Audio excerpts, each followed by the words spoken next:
रोशन आनंद के भाई प्रिंस यादव की मौत का रहस्य लगातार गहराता जा रहा है।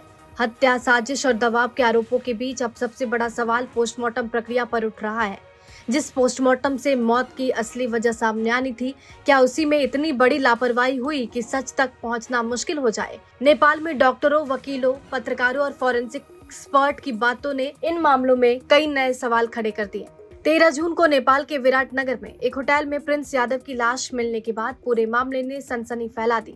प्रिंस 2 जून को खान सर की कोचिंग पर हुए हमले के मामले में नामजद थे और एफआईआर दर्ज होने के बाद अपने दोस्तों के साथ नेपाल में रह रहे थे। मौत के बाद सबसे अहम था पोस्टमार्टम, क्योंकि उसी से पता चल सकता था कि ये प्राकृतिक मौत थी, आत्महत्या थी या फिर हत्या। लेकिन अब सवाल उठ रहा है कि क्या पोस्टमार्टम प्रक्रिया ही ठीक से नहीं हुई। नेपाल के अस्पताल से जुड़े डॉक्टरों का दावा है कि संदिग्ध मौत के मामलों में जहां आमतौर पर 1 से 2 घंटे तक विस्तृत पोस्टमार्टम किया जाता है, वहीं प्रिंस के मामले में पूरी प्रक्रिया महज 20 मिनट में पूरी कर दी गई।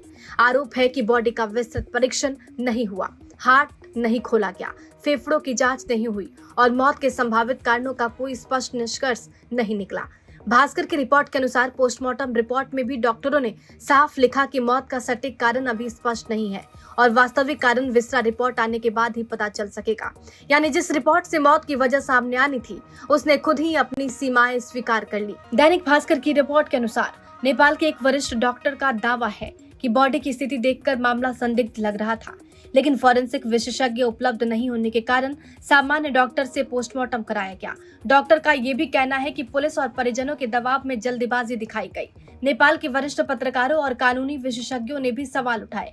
उनका कहना है कि 2 देशों से जुड़ा इतना संवेदनशील मामला होने के बावजूद फॉरेंसिक विशेषज्ञ की मौजूदगी सुनिश्चित नहीं की गई। पोस्टमार्टम की जगह सिर्फ विसरा सैंपल लेने पर ज्यादा ध्यान दिया गया। दिल्ली के फॉरेंसिक विशेषज्ञ के अनुसार संदिग्ध मौत के मामलों में शरीर के कई अंगों की विस्तृत से जांच की जाती है। हार्ट, फेफड़े, किडनी, लीवर, ब्लड और अन्य नमूनों का परीक्षण किया जाता है। पूरी प्रक्रिया में 1.5 से 2 घंटे तक लग सकते हैं। ऐसे में 20 मिनट में पोस्टमार्टम पूरा हो जाना अपने आप में कई सवाल खड़े करता है। मामले को और पेचीदा बनाते हैं प्रिंस यादव के साथ मौजूद उनके दोस्तों का बयान। पहले उन्होंने कहा कि सभी लोग प्रिंस के साथ थे, उसे अस्पताल ले गए। बाद में बयान बदल कर कहा गया कि कुछ लोग जोगबनी चले गए थे। नेपाल पुलिस ने इस वजह से 4 लोगों को हिरासत में लेकर पूछताछ शुरू कर दी। इस बीच प्रिंस के भाई रोशन आनंद लगातार उसे हत्या बता रहे हैं। उन्होंने खान सर और अन्य लोगों पर गंभीर आरोप लगाया। हालांकि अभी तक इन आरोपों की पुष्टि नहीं हुई है। अब इस पूरे मामले की चाबी विस्तार रिपोर्ट में छिपी हुई है। लेकिन बड़ा सवाल यह है कि अगर शुरुआती पोस्टमार्टम प्रक्रिया में भी लापरवाही हुई तो क्या विस्तार रिपोर्ट अकेले मौत का पूरा सच बता पाएगी। ब्यूरो रिपोर्ट, बिहार तक।